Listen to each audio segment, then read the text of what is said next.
Hello everybody and welcome to Philly Phinds. I'm Kevin Mann. And I'm Amanda Virgili. This week's edition of Philly Phinds will be a little different than the past episodes. Indeed it will be. Today we'll be focusing a little bit more on the fine portion of Philly Phinds. Let me explain what Kevin means by this. Throughout the show, there will be clues as to which place in Philadelphia our reporters investigated. Kevin and I will take turns giving and guessing clues for each location. Wow, that sounds like it will make for a great time. Wait and see just how exciting this episode will be when we come back. Superb.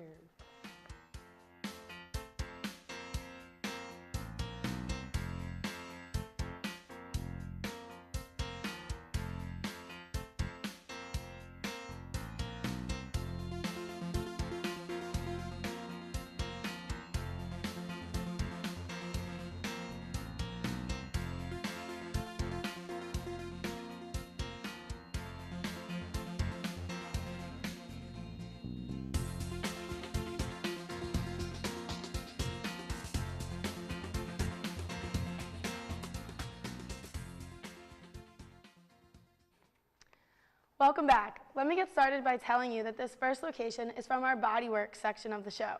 Here are your 3 clues. We have a musical note, 2 people dancing, and finally some fitness attire. That's a tough one, but I'm going to have to go with Philly Dance Fitness. Great job, Kevin. I'm not really sure how you got that one, but you're right. Philly Dance Fitness is where we sent our first group of reporters to investigate just what makes this place such a find. Philly Dance Fitness is the hottest place to get hot, with customers raving about getting into their skinny jeans while having fun and keeping active. We just had to check out Philly Dance Fitness. Located in 3 locations in Center City, we stopped by their Locust Street studio. It's a dance hub for people all over to get their groove on and stay in shape. Every time you go, it's a party that's playing your favorite jam. There's literally a dance class for everyone, from belly dancing, Zumba, ballet, jazz tech, hip-hop, special adult classes, mommy and baby yoga sessions, and much more. Philly Dance Fitness also offer private dance classes, bachelorette parties, and classes for your wedding party. No matter what you're interested in, it's always time to bust a move, and not to mention looking good while doing it. This location offers free parking, so that alone creates another opportunity to dance, especially when you're up against tight city parking, but not here. Or you can still use the kiosk to keep burning those calories. Philly Dance Fitness is also convenient to SEPTA.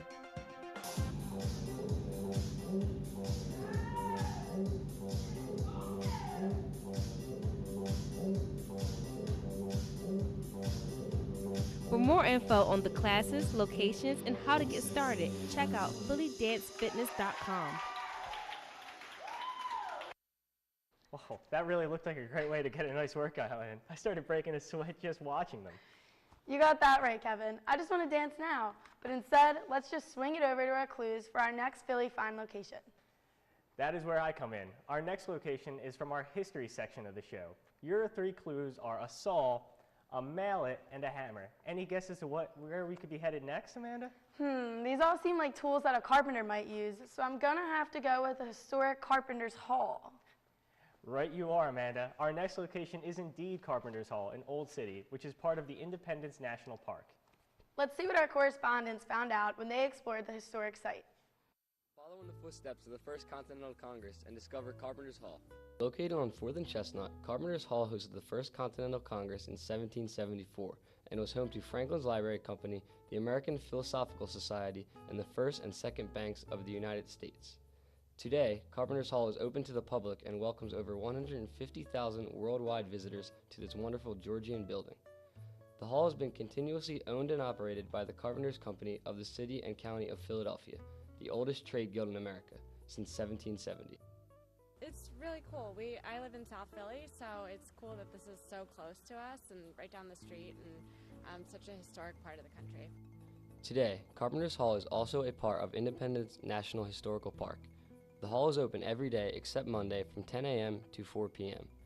Inside its walls, you will find the names of the members to date of the Carpenters Company, banners that were carried by its members in the parade marking the centennial of the birth of George Washington, and even the table and chairs set up as they were during the First Continental Congress. We were actually on the phone with our mom when we were walking in here, and she's like, just take it all in, enjoy it, it's part of our country's history. The Carpenters Company is always seeking dependable individuals who are interested in interpreting the history of the hall and the company to visiting guests. Kind of impressive that it used to house American and British soldiers. I didn't know that. I'm actually from Philadelphia, so I learn something new every day. Be sure to visit for a look back in time into the history of our country and Philadelphia. From Carpenters Hall, I'm Joe Cosgrove with Pete. Back to you guys at the studio.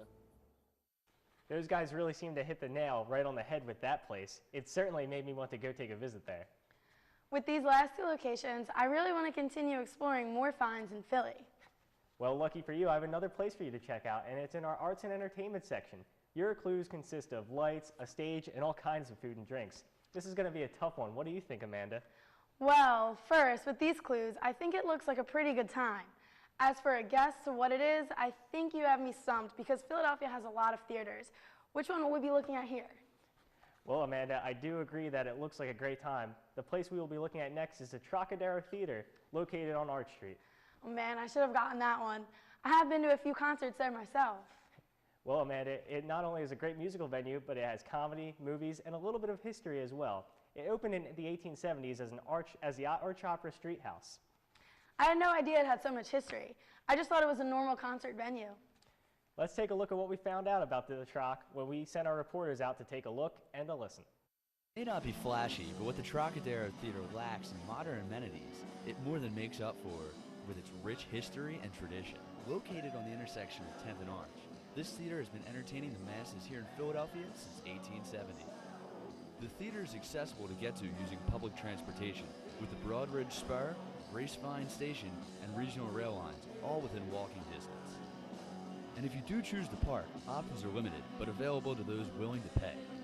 We got a chance to sit down and speak to Matt Judge, an avid music fan as well as a student here at LaSalle University. Yeah, I go to the track all the time, you know, it's very chill there, and it's just great to see all the music that comes out of there. The other night I was there and saw Bayside, and man, what a great show that was. I would recommend this to anybody that wants to see a band perform in a great atmosphere and an intimate atmosphere, and to have a great night enjoying some shows.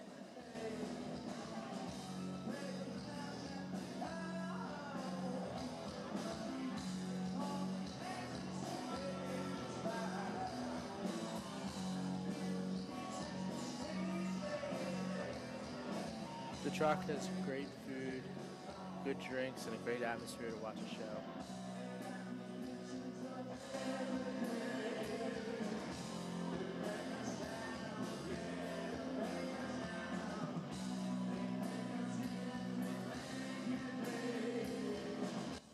Patrons who attend a show of their favorite performers will find many other amenities as well.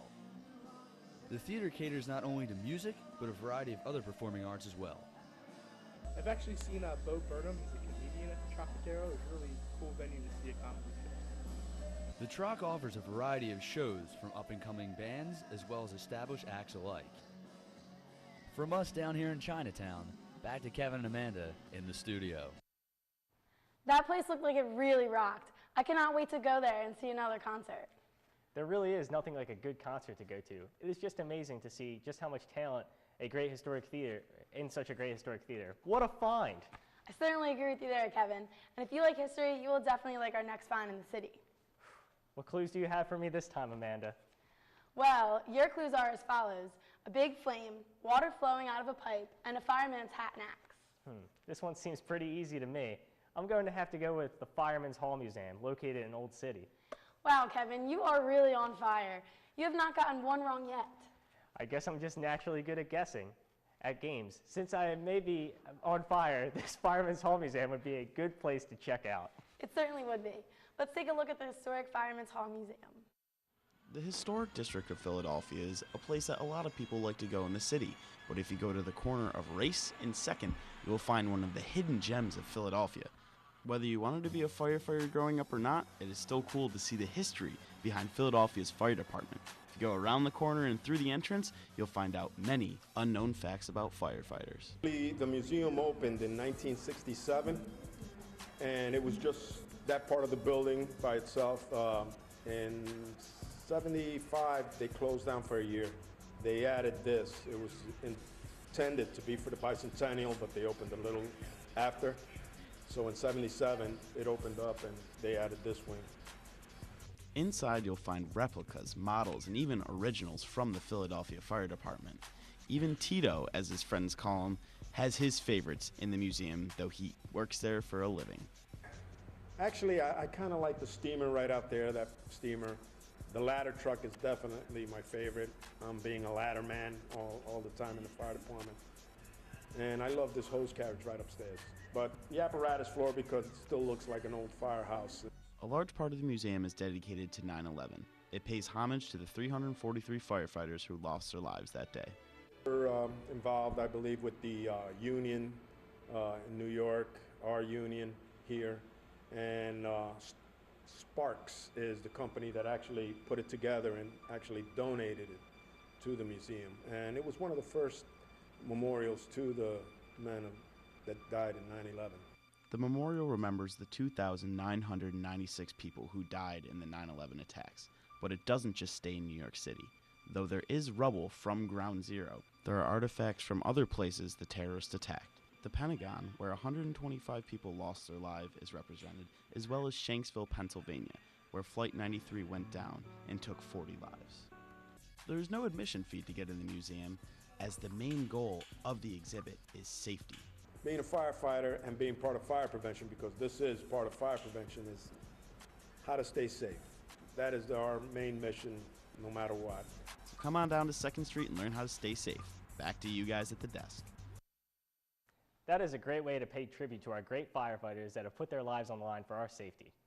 Especially that great tribute they had for the fallen firemen on 9/11. They are such brave men and women who deserve a museum as a celebration of their honorable work. Since you are still on fire at this game, let's have you guess our next location.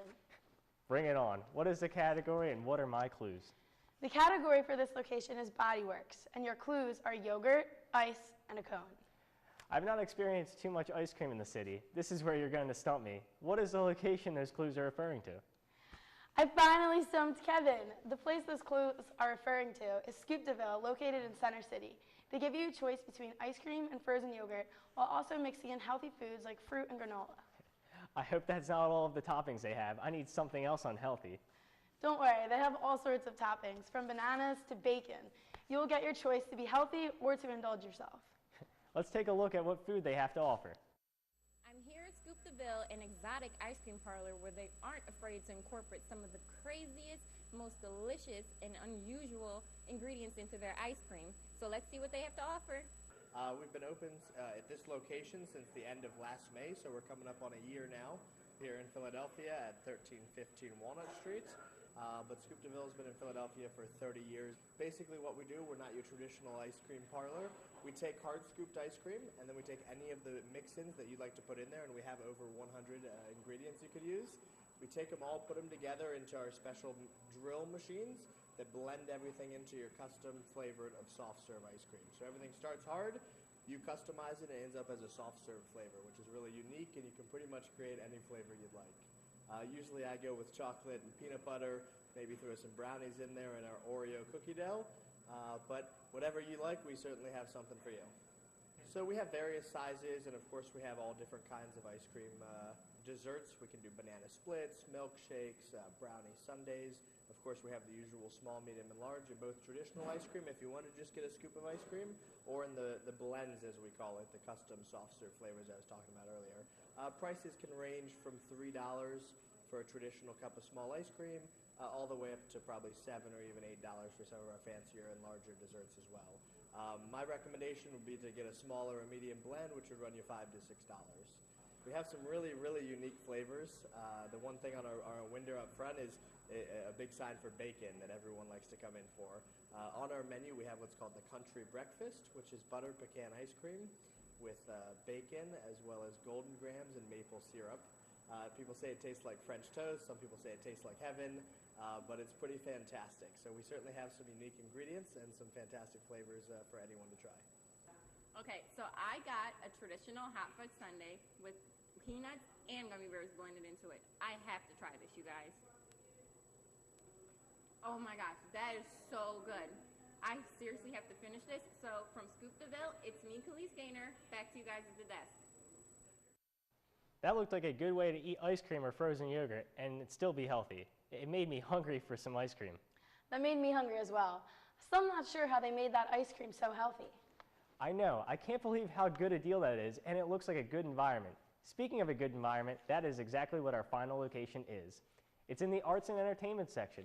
Your clues are as followed: a magic wand, colored tiles, and a garden. Those clues lead me to think of just one unique place in Philadelphia. Is it the Magic Gardens on South Street? You got it, and you are right. It is a very unmistakable and remarkable art landmark. We sent our final reporters out to see just how remarkable Magic Gardens is. Take a look. Welcome to Philadelphia Magic Gardens, which is located on South and 11th Street. Philadelphia Magic Gardens is a mosaic visionary art environment, gallery, and community art center that preserves, interprets, and provides access to Isaiah Zagar's unique mosaic art environment and his public murals. Magic Gardens is Zagar's large artwork and includes a fully tiled indoor space and a massive outdoor mosaic sculpture garden that spans half a block on Philadelphia's famous South Street. Inside, visitors can view folk art statues, bicycle wheels, colorful glass bottles, Zagar's handmade tiles, and thousands of glittering mirrors. The installation pays tribute to Zagar's artistic influences along with community and personal experiences. Zagar started working on the Magic Gardens in 1994 in the vacant lot nearby his studio.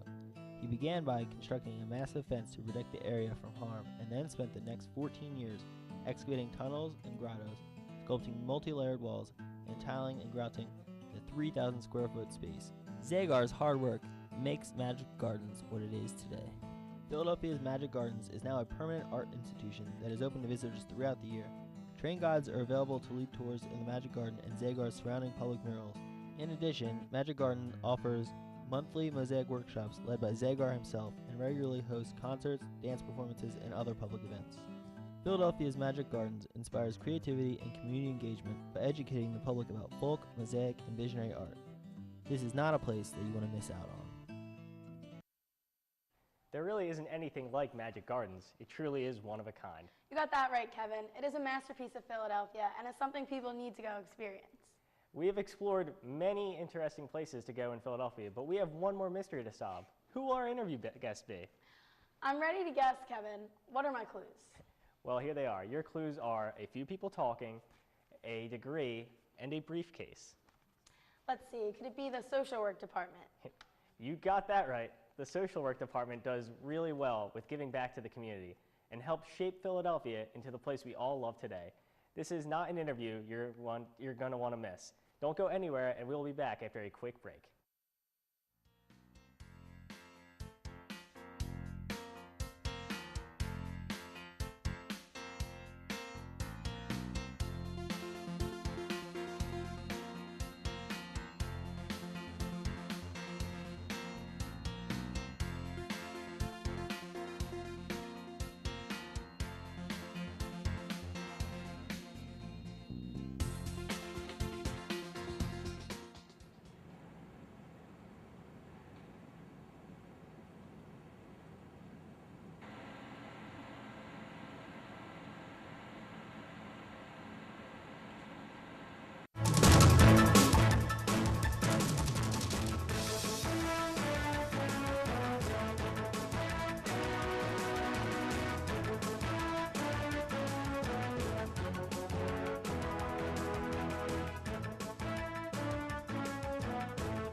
In LaSalle University's communication department, students learn to think and do.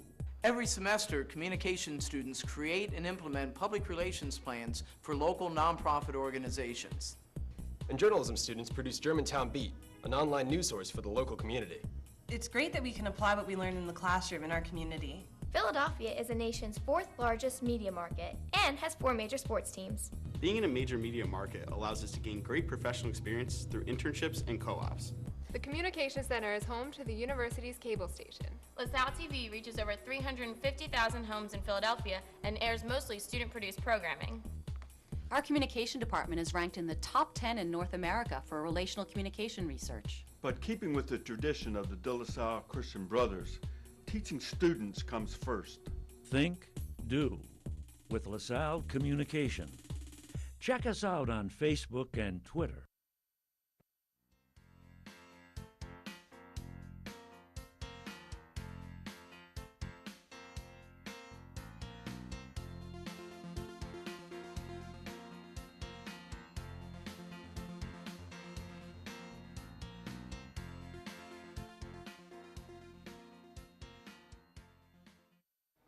Welcome back, everyone. We are joined now by Donna Fiedler, who is an assistant professor and the chair of the social work department here at LaSalle.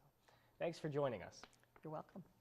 So, what is it exactly that the social department does?